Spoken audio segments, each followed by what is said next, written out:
Deep in a forest in the heart of Europe lie the remains of a bizarre Nazi experiment. A plan so strange that only now can the full story be told.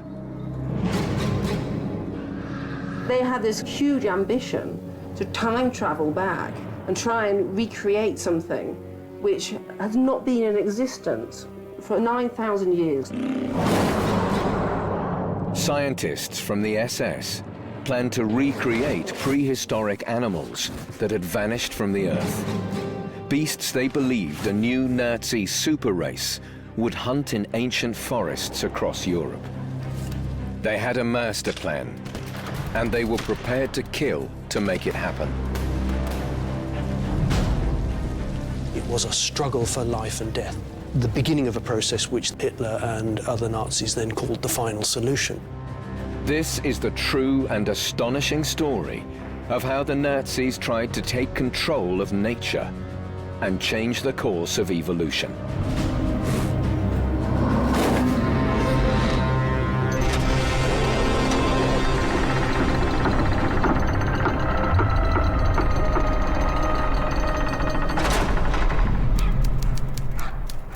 Our orders are to clear the forest of all inhabitants, execute all undesirables.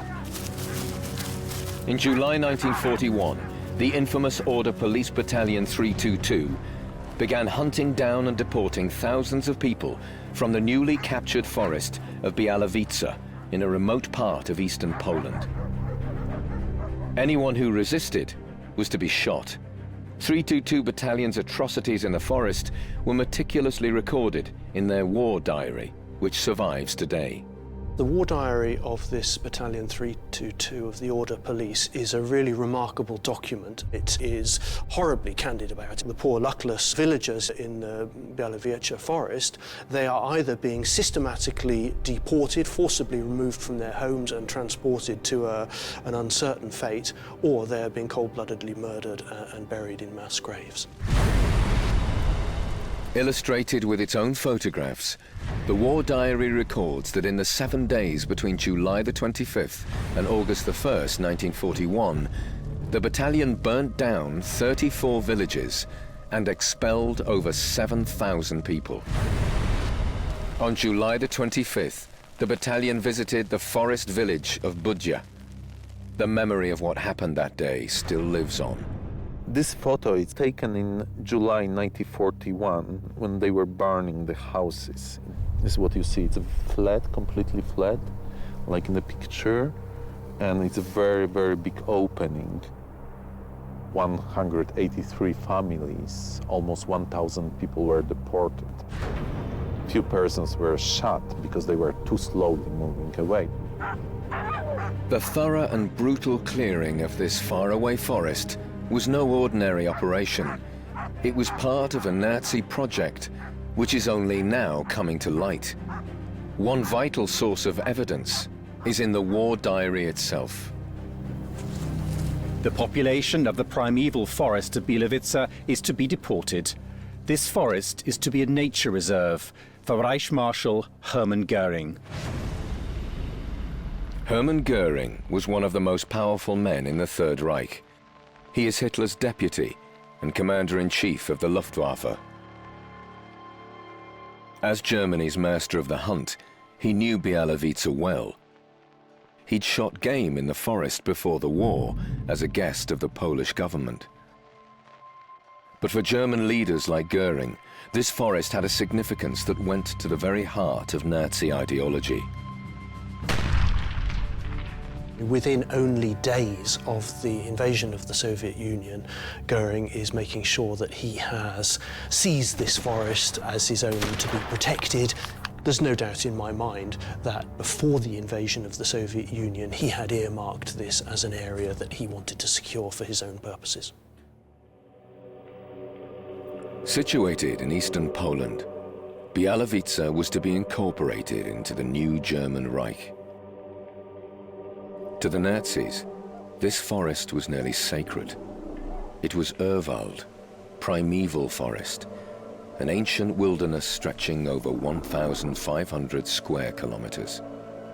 Bialowice was the last refuge of Europe's rarest game animals.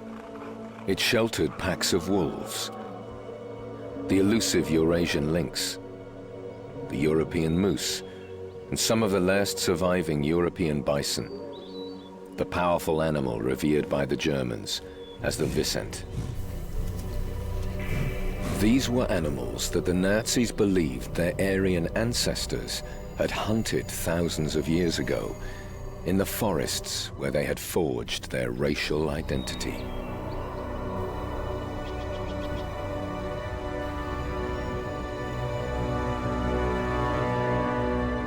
I think the lure of the wild has been stronger in Germany than anywhere else.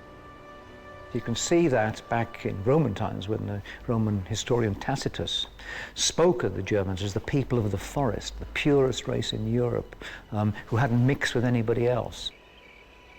Tacitus writes of the Germans, and they appear as a distinct, unmixed race, like no one but themselves. All have fierce blue eyes, copper-colored hair, and huge frames. The great forests of Germania, celebrated by Tacitus, had been enshrined in German history for hundreds of years. It was central to the upbringing of young Germans, alongside the tales of Siegfried, the great warrior slayer of wild beasts. The identification of the German people as a group who came from the forest, who derived from the forest, whose mental and physical qualities appeared connected with their life as forest dwellers, was absolutely central. This is a strand which fed into the Nazi vision of their future Third Reich. After Adolf Hitler, Hermann Goering was the second most powerful man in the Third Reich. He took full advantage of his position as National Master of Hunting, sparing no expense in promoting the activity in German culture and at international hunting exhibitions. This remarkable photograph, taken 2 years before the Second World War, shows Hermann Goering and a group of hunting officials gazing at a model of the Bialowice forest. I think what's really extraordinary about this photograph is that we can see these men actually looking at a model of this forest some years before Poland was attacked and occupied. I think it's not over-imaginative to think of certain of the Nazis, and Goering comes to mind here particularly, as casting greedy eyes upon this forest and seeing it as the ideal place to realize their visions of a huge primeval forest which could be cleared of undesirable inhabitants and restocked with wild animals suitable for hunting. The picture also shows another Nazi with the power to transform Goering's vision beyond his wildest dreams. He is Dr. Lutz Heck, zoologist and member of the SS. 5 years before the Nazis came to power, Lutz Heck and his brother Heinz had begun work on a wildly ambitious project. They planned to breed wild beasts that had not walked the earth for centuries. As zoologists, the Hecks had a strong pedigree. Seen here, either side of their father, Lutz Heck and his brother were directors of the great zoos of Berlin and Munich. The Heck family became a kind of dynasty of zookeepers. So Ludwig Heck, the father of Lutz and Heinz, had been the director of the Berlin Zoo for years, and he was a prominent public figure in Germany. Professor Dr. Lutz Heck is a very important person. His father was very big in terms of working with the research into bisons, and he and his brother decided to take this saving of animals to a new level.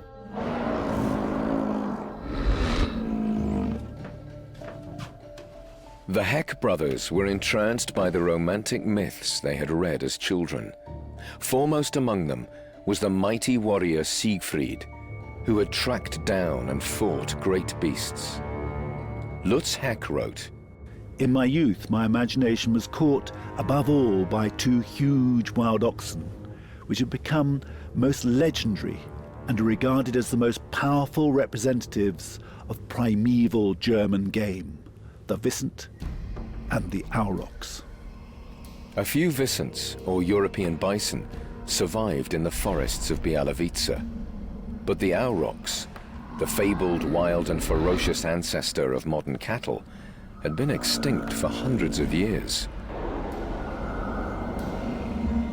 Julius Caesar described them as not much smaller than an elephant, extraordinary in size and strength, sparing neither man nor wild beast. Now the Heks wanted to recreate these extinct animals and release them into the wild. They imagined the aurochs as a wild animal, so a much more wild and independent, free-spirited beast than modern domestic cattle, which are, of course, notably placid and peaceful. They celebrated the notion that these aurochs would be both a larger, stronger, but a fiercer animal, living in the wild.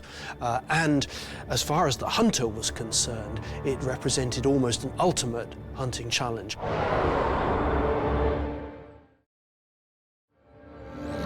But what did they look like? Bioarchaeologists like Jackie Mulville have been excavating Auroch remains in their ancestral home, the Middle East. These are two skulls from Bronze Age aurochs, which means they were around a couple of thousand years before Christ.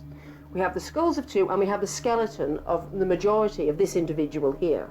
So you can see here laid out on the table some of the, sort of the giant ribs, the animal's jaw, its hips, and most interestingly perhaps, this is its scapula. So this is the shoulder blade of an aurochs. We can use the size of the aurochs' bones to work out how tall they actually stood. So from archaeological evidence, we think that males possibly 160 to 180, females probably about 150 centimetres high. So I mean, kind of my size, really. The males were probably only a little bit smaller than me when they would come sort of my eye line. So they're big animals, and that's just their shoulders. So their heads would be considerably higher. The skulls and skeletons of the aurochs dwarf those of domesticated cattle. This animal is a similar period, so it's Bronze Age, about 2,000 years before Christ. But what you can see quite easily is the size difference between these two animals. The skull of this animal is much smaller, it's also much narrower, and also the horns that you can see are much, much reduced. Instead of coming out and sweeping out to the side and pointing forwards like the aurochs do, the domestic cattle have a much smaller horn core. For thousands of years, the aurochs had lived alongside their tamer cousins before they were finally driven to extinction. The Heks believed that domesticated cattle still retained the genetic key to recreating their larger ancestors. The Heck brothers did believe that deep inside every domestic animal remained the beating heart of an aurochs. Modern cattle, or modern farm animals, and modern humans for that matter, do contain many of the genes of their ancestors. That's what evolution is all about. We're all living fossils, that's us. And your average dairy cow is a living fossil of a much fiercer wild animal. They had this huge ambition to time travel back and try and recreate something which has not been in existence for such a long time that it's incredibly difficult. They were trying to rewind back time. They were trying to go back about 9,000 years, which is when we first changed the aurochs into our domestic cattle. The brothers researched ancient descriptions of the aurochs, their size, coloration, and horn shapes. They used cave paintings from the mountains of Spain as inspiration. They studied recently excavated skeletons, and they decided that all the key traits of the aurochs were distributed amongst their various descendants. What my brother and I now had to do was to unite in a single animal all those characteristics of the wild aurochs that are now found spread between different breeds of tame cattle. We then bred these animals with one another to eliminate all the characteristics of domestic cattle. The Heck's underlying idea was quite clear. They were going to recreate the huge size and violent characteristics of the aurochs by selective breeding from modern cows. In effect, they were breeding backwards. Backbreeding, I guess, could be easily described as domestication in reverse. Rather than selecting for the traits that would make these animals more amenable, more productive, they were trying to select animals that they thought were more like this fantasy of an aurochs. The Hecks now scoured Europe in search of different breeds with special traits. Lutz found wild bulls in the hills of Corsica, muscular cattle from the Camargue in southern France, and fighting bulls from Seville. Heinz added Hungarian breeds and rugged Highland cattle from Scotland. He was looking for animals that would have a particular horn shape or a particular coloration and also a particular behavior. Especially for the wild behavior that Lutz Heck was looking for, he went to Spain to get Spanish fighting cattle in order to create what in his mind would be a properly wild animal. The Hecks were applying the state-of-the-art genetics for their time. They believed they would need to breed many generations of animals before they created offspring with the right mix of characteristics. There was a sense that heredity was a process in which individual independent elements were combined in certain ways. And this allowed them to imagine that they could be reassembled in a way into a whole new animal. Their attempts to create a perfect new breed chimed with the ideology of the party that came to power in 1933. Adolf Hitler's National Socialist Party began introducing laws that defined different levels of racial purity. They even used animal terms like crossbreed for children of mixed parentage. Technical terms very familiar to Lutz Heck. Lutz Heck particularly appears to me to be somebody who was thoroughly steeped in the sense of the German people as a distinct ethnic group with these distinct physical and mental characteristics. He was clearly absolutely in harmony with the Nazi ideology. For Lutz Heck, this shared ideology with the Nazi leadership presented a new opportunity. The aurochs breeding program was well underway, but backing from the Nazis would transform his project and his career. Lutz Heck, right after the start of the Nazi party coming to power, became a so-called paying member of the SS, and he struck up a very friendly relations with Hermann Goering. As Reich Master of the Hunt, Hitler's deputy, Goering, was the natural target for the role as major benefactor for the aurochs breeding project. The key to the National Huntmaster's heart lay with young super predators. Ja, mein Cäsar, kommst du mich besuchen? Mucki, kommst du mich besuchen, ja? Komm. Heck kept Goering supplied with lion cubs. Los, schön, spring, hopp. So ist gut. When they grew too large, he collected them and brought them back to the zoo. Very soon, Heck and Goering went out hunting together. Goering fashioned himself as a hunter and tried to relive this mythical version of the Germanic knight. And he was happily carrying spears to hunt in the forest. Heck's wooing paid off. Goering supported breeding projects for a whole menagerie of forest creatures. Another extinct animal that the Heck brothers tried to recreate by backbreeding was the tarpan, the wild and aggressive ancestor of the modern horse. These two were designated as German beasts.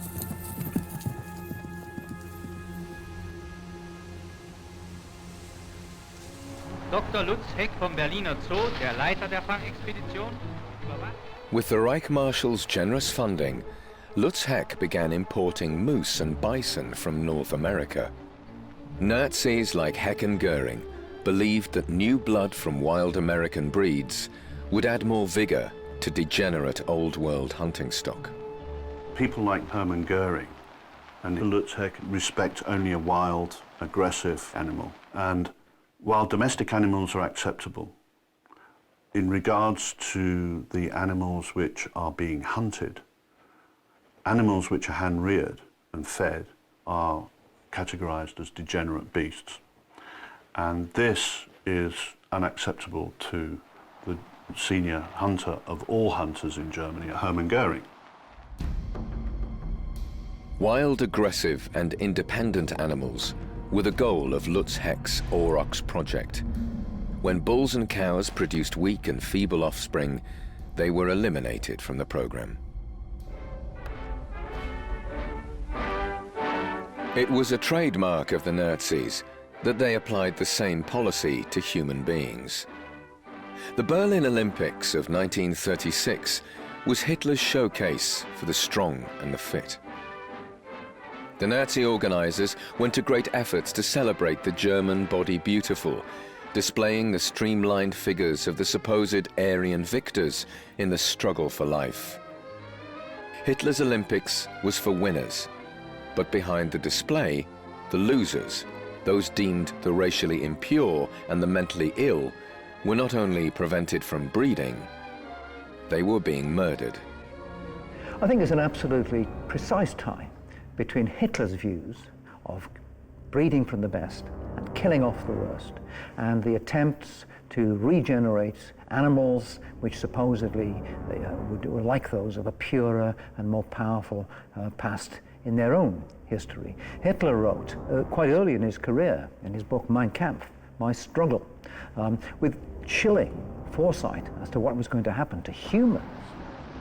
Whoever is not bodily and spiritually healthy and worthy shall not have the right to pass on his suffering in the body of his children.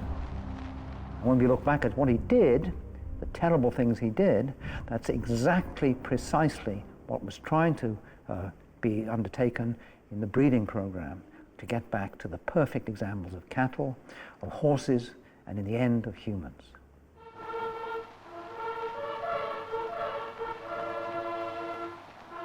Hermann Goering was at the center of this Nazi ideology. He sponsored Lutz Heck's animal breeding program. He was also the man who signed the documents authorizing the final solution.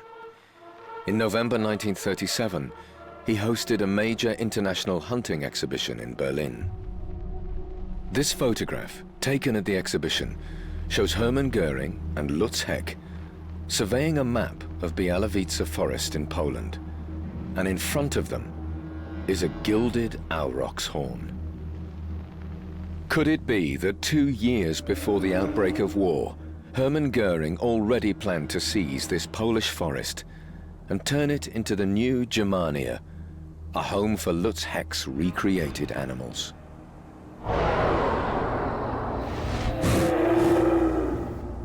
The Aurochs project had reached a critical stage. Although the animals looked like their fierce ancestors, they were still dependent on humans to feed them. They had to be capable of surviving in the wild, to be beasts worthy of Nazi huntsmen like Hermann Goering.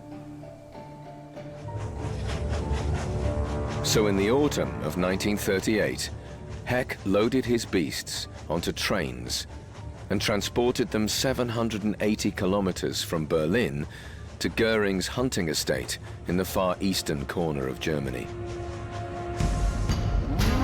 Finally, after 14 years of this strange breeding experiment, the animals were released to see how they would fare in the wild.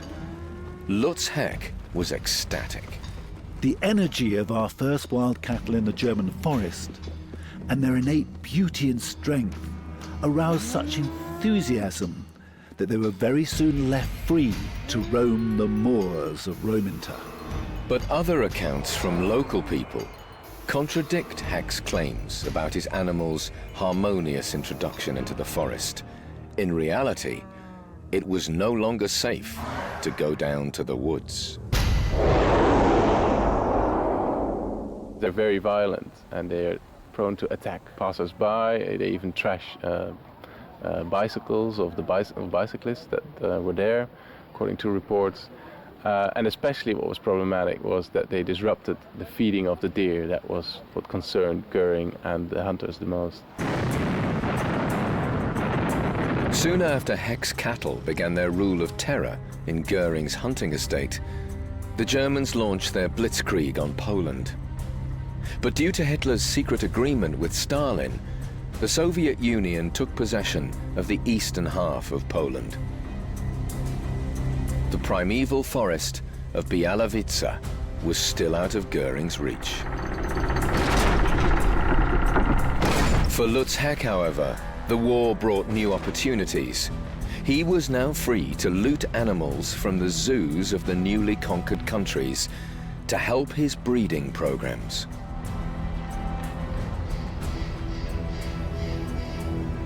This is the only building in Warsaw Zoo to survive the war. In 1939, it was home to the director and his wife, Jan and Antonina Szabinski. Soon after the German occupation, Dr. Lutz Heck came knocking on the door.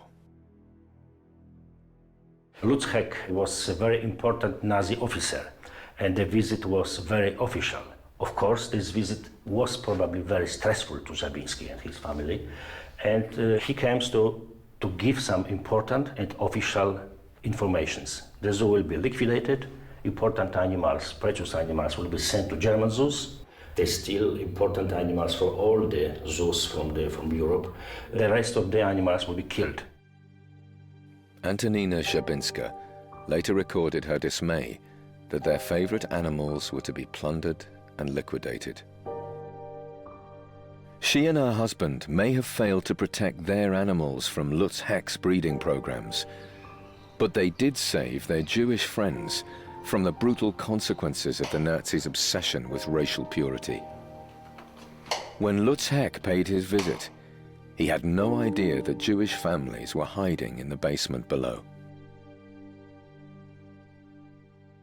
I can't play piano, but Antonina Szabinski was a perfect pianist. And when she started to play something special, it was information to these people in the basement that here upstairs in the house is going something wrong, danger, and this was the signal: quiet, to hide, or to escape.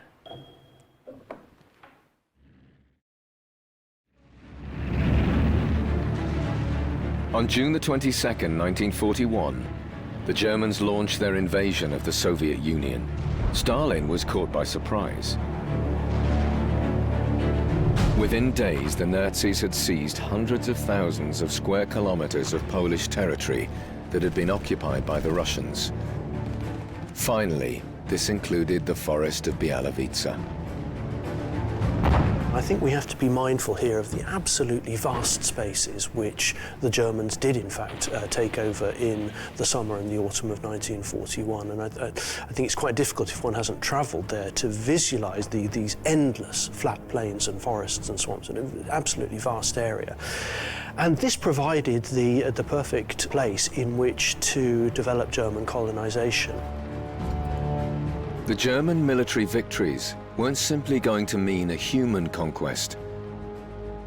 Senior Nazi planners also prepared for a conquest by German nature.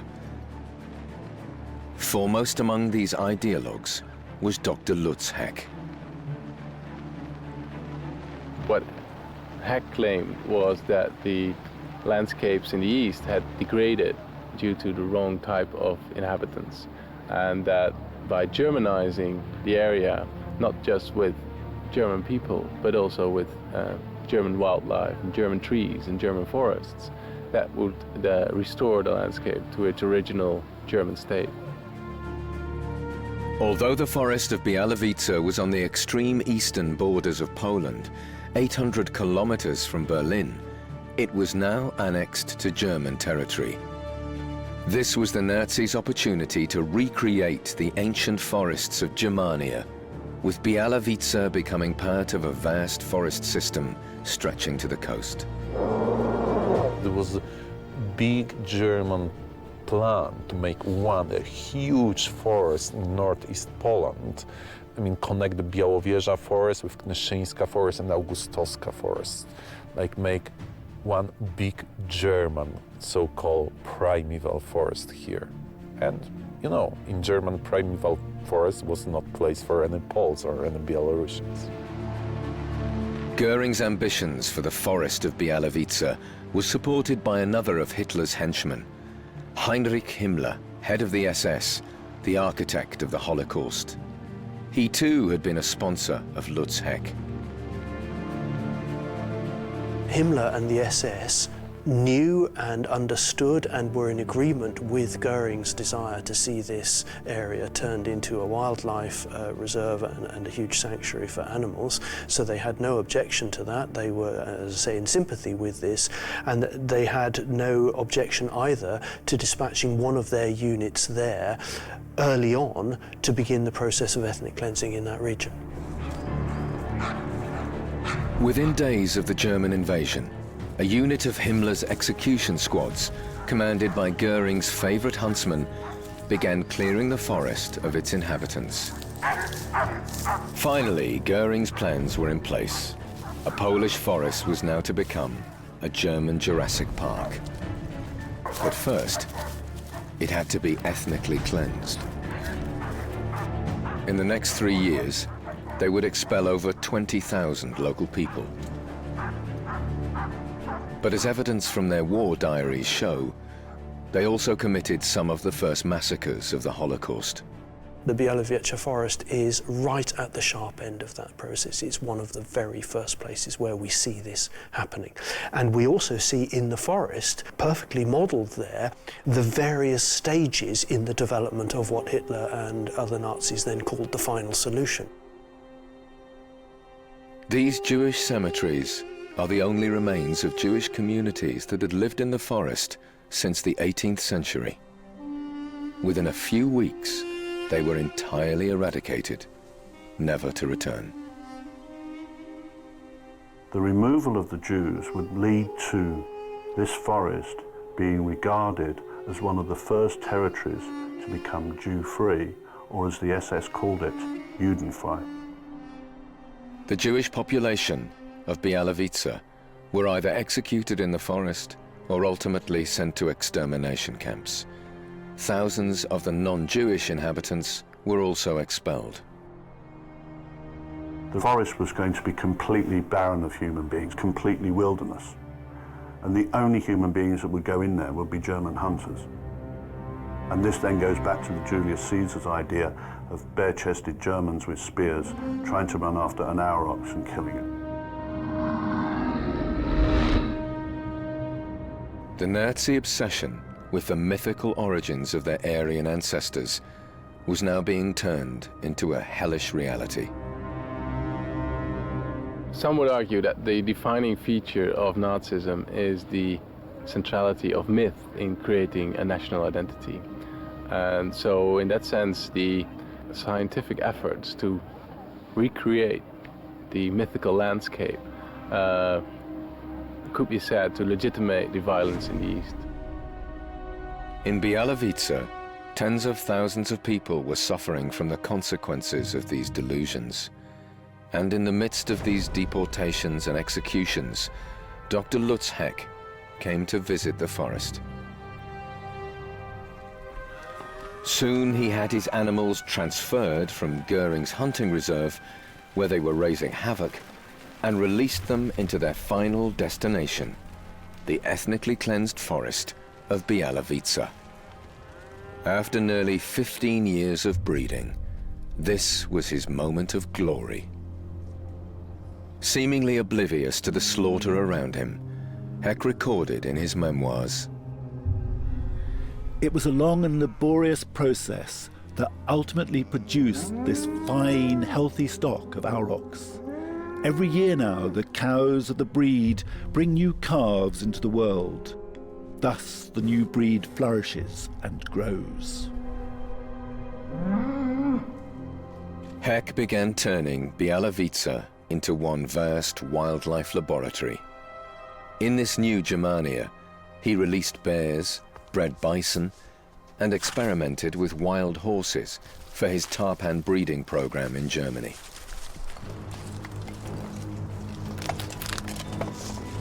As the breeding experiments continued, Hermann Goering replaced the police battalions with special units of Luftwaffe troops to continue the task of hunting down escaped Jews and fighting partisans. Once again, their diaries recorded their activities in precise detail. On the 30th of March 1943, Corporal Rudolf Trebus describes leading a hunting patrol in the western part of the forest. He spotted a group of partisans, including a woman, standing around a campfire at a distance of 60 meters. Trebus's patrol crept up closer before he split his force into two groups.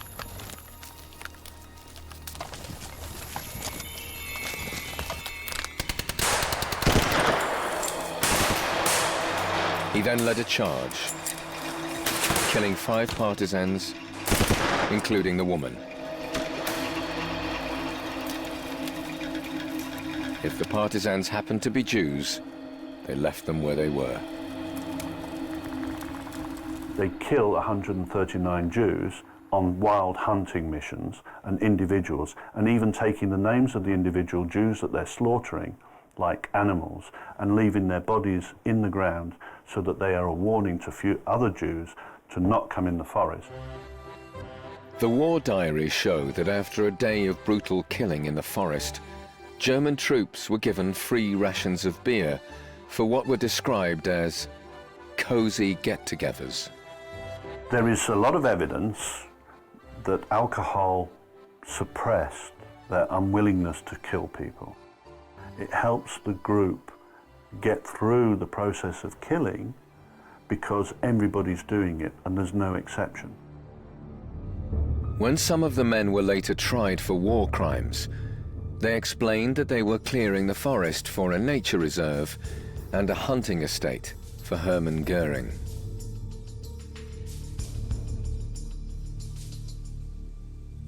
As the war drew on, it became increasingly clear that the same forest that provided a sanctuary for wild animals provided good cover for partisans to fight a guerrilla war.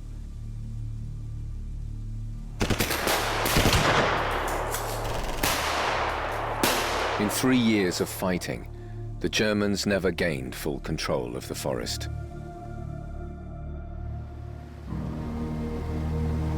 Outside the forest, the tide of the war had turned.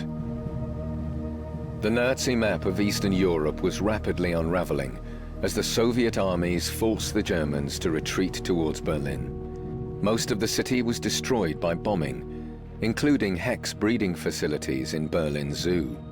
Although some zoo animals survived, the products of Lutz Heck's breeding programs, including his aurochs, disappeared without trace, possibly eaten by hungry Berliners and Russian soldiers. What happened to Heck's aurochs in Bialowice is still a mystery. Afterwards, some of them are sad to have remained there and to have lived through all the war, all the fighting that had happened. Some of them are reported to still linger throughout Bialowice, at least for a few years, and after that nobody heard of them anymore. Others believe that as Nazi creations, their fate was sealed. I believe the aurochs were slaughtered by the partisans or by the Soviet officials. I do believe that just as the Germans believed that certain animals were Germanic, I do believe that the Soviets thought that they were not having Germanic ill-breeds running around in their forest. In May 1945, Hermann Goering was captured by American forces in Bavaria.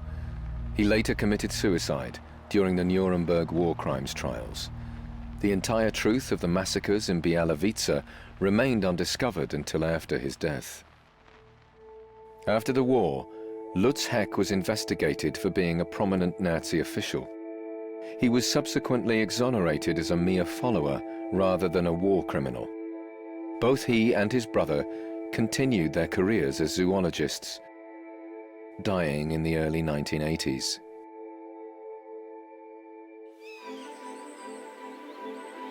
The primeval forest where Goering and Heck planned to create the new Germania still flourishes as a vast nature reserve, now shared between Poland and Belarus.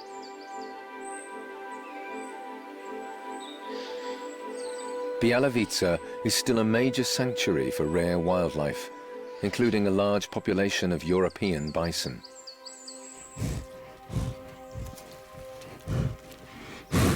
The descendants of the cattle that Lutz and his brother bred still thrive, and they do apparently bear some resemblance to the descriptions of the ancient aurochs. You see here is a fine specimen of a hack cattle. You can see the yellow eel stripe running across its back. You can see the horns protruding outwards and then forwards, which was exactly what Lutz and Heinz were looking for. That's what they imagined the aurochs must have looked like. I can see the animals are quite fierce. This one looks very calm, but I'm a bit hesitant to go any closer to it. Despite their physical similarity to their ancestors, scientists say they are no closer genetically than any other domestic cattle. The truth is that the animals that the Heck brothers bred are probably not very similar to these animals in any way. They did their best to sort of, change the external packaging, but actually what's inside the box was probably not very similar. To try and get your way through the maze of descent, which connects modern cattle with the ancient aurochs, is effectively impossible. You can fool yourself easily, and plenty of people have fooled themselves, by making an animal that looks a bit like what you imagine the ancient aurochs to be. But I can tell you one thing with complete confidence, it ain't an aurochs.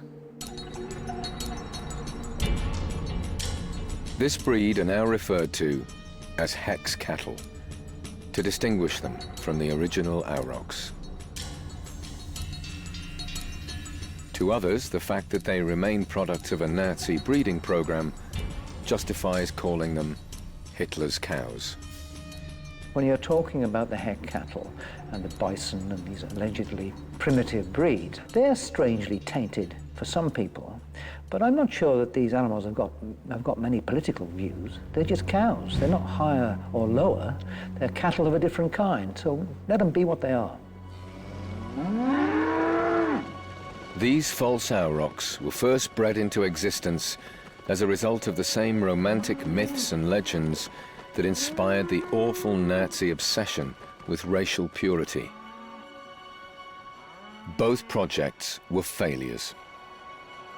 If you look back at that really dismal period in human endeavors, when biology and politics became the same thing, and that's always a big, big mistake, that has really polluted both human genetics and animal breeding ever since. Now, that's no longer true. Human genetics is very much alive and well. And animal genetics has moved on too. The remains of these ancient beasts are now providing the DNA which one day could enable scientists to clone a real aurochs. Once again, 7-foot bulls may indeed roam the forests. As Julius Caesar warned, sparing neither man nor wild beast.